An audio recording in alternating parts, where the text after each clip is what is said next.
A Avante Educação e Mobilização Social apresenta Centrópolis, uma jornada pelos direitos.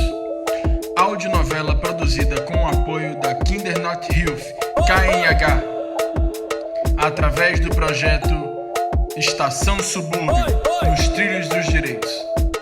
Acompanhe.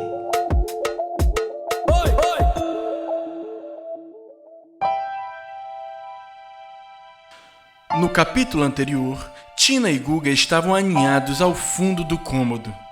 Estavam com muito medo e fingiram que estavam dormindo. Por entre os olhos puderam ver quem entrava na sala. Guga logo o reconheceu. Seu Tadeu! Ali parecia ver um misto de medo e alívio, mas logo o capanga apareceu e isso se definiu. Era medo Calado, mesmo. moleque. Tá bom. Nesse momento, Tina tremeu. Sabia que o fato de ter visto aquele rosto poderia ser o sinal da sua morte. Afinal, essas pessoas não querem ser identificadas.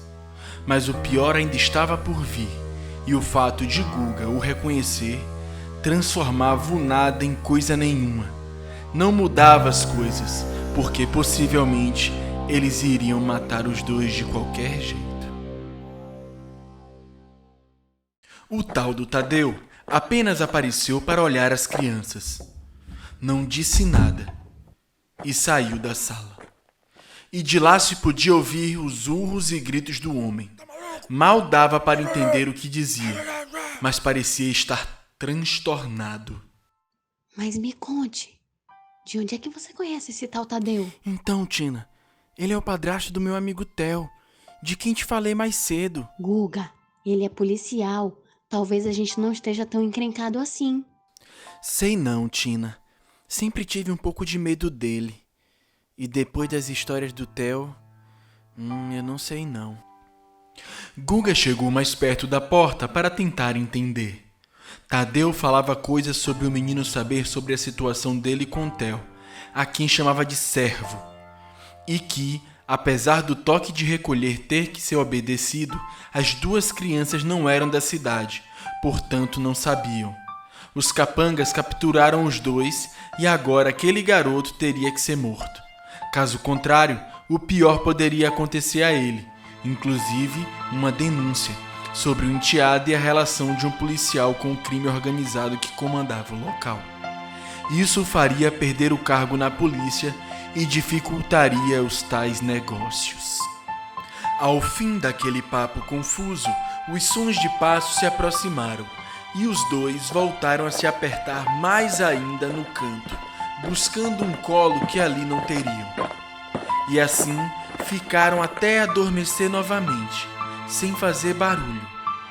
O cansaço permitiu que ambos apagassem sem nem dizer mais nada.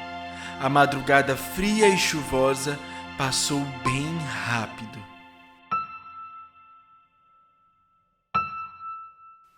O dia amanheceu silencioso. Um raio de sol invadia o cômodo pela janela quebrada e se dividia em 4 raios por conta das grades grossas. O clima parecia menos tenso, a não ser pelo fato dos dois terem acordados ainda agarrados. Quando se viram naquela situação, se afastaram rápido e gritaram juntos. Eca! Veio o silêncio da vergonha, que era tanta que nem deu tempo de fazer uma piada com o nome do estatuto. Mas Tina, muito esperta e ainda com vergonha, decidiu aproveitar o momento para dar mais informações sobre o ECA e, de quebra, sair daquela situação constrangedora. Tá lá no ECA. A criança deverá ser protegida contra qualquer tipo de preconceito, seja de raça, religião ou posição social. Toda criança deverá crescer em um ambiente de compreensão, tolerância e amizade, de paz e de fraternidade universal. Bonito isso, né? O que não é nosso caso aqui, né, Tina? Não tem paz nenhuma, só terror mesmo. Olha, Guga, pelo menos dormimos embaixo de um teto, né? Em um lugar seguro, longe de onça.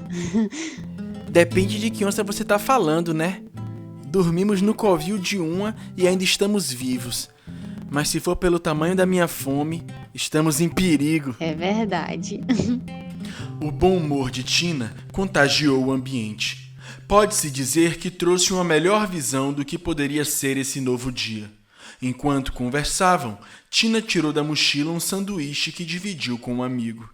Ainda tinha um pouco de água, mas não tomaram toda. Acharam melhor guardar. O sol foi ficando mais forte. Já se aproximava ao do meio-dia, quando a luz parou de entrar na sala. Os dois não conseguiam pensar em nada, além de como fugir dali. Até que Tina teve a ideia de olhar por uma janela lateral que eles ainda não tinham notado. Por lá, viram uma senhora.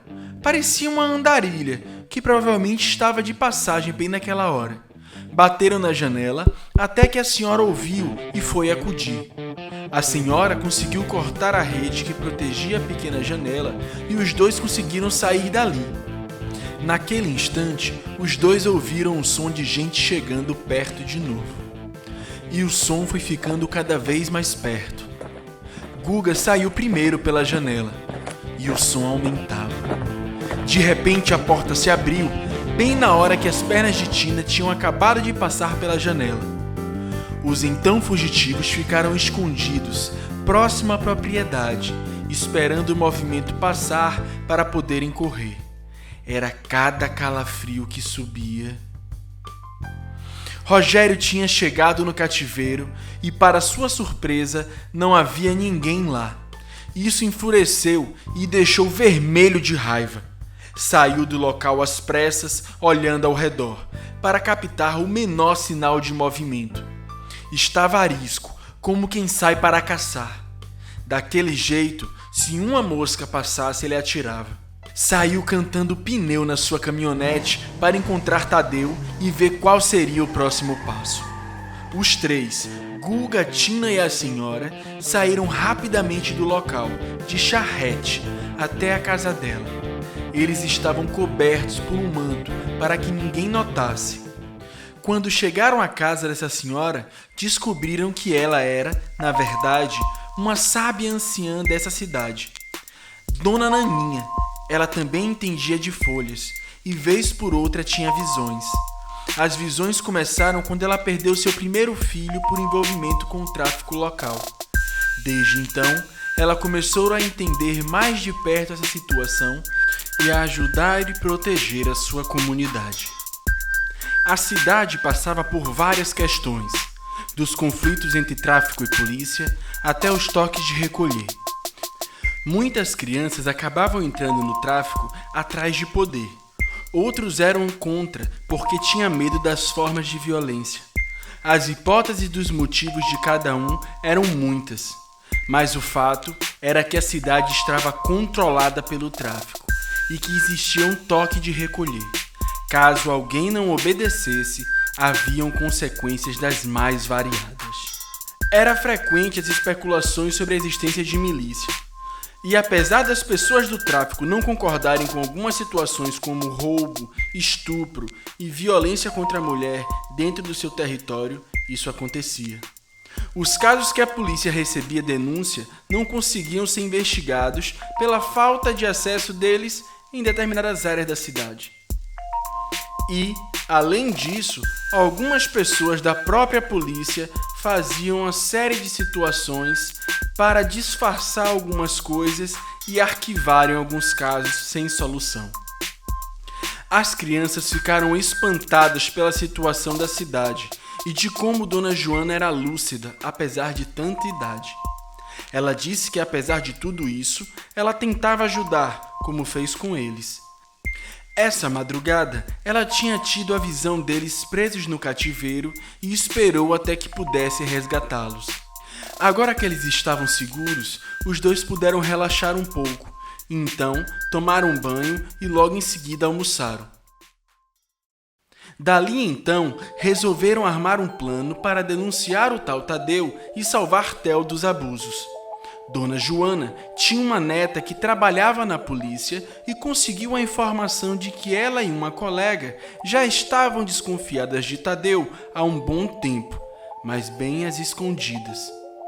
Isso porque haviam muitas denúncias anônimas sobre ele arquivadas. O seu enteado estava sumido há quase 4 meses, com a justificativa do padrasto de que ele estava viajando na casa da família em outra cidade. Além disso, por achar muito suspeito, elas estavam averiguando essa situação. A neta de Dona Joana disse também que essa noite ele estaria de plantão. A notícia animou os dois, que planejaram uma visita noturna à casa de Theo para tentar resgatá-lo. Ficaram, então, o resto da tarde planejando o acontecimento, juntamente com Dona Joana.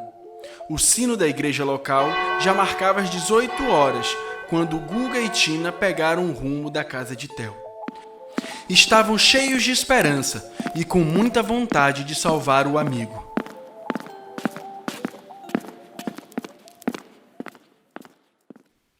Será que Tina e Guga vão conseguir salvar o seu amigo Theo? Isso continua no próximo episódio.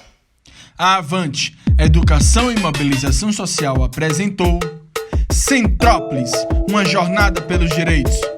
Uma audionovela com o apoio da Kindernot-Hilfe, KNH, através do projeto Estação Subúrbio, nos trilhos dos direitos.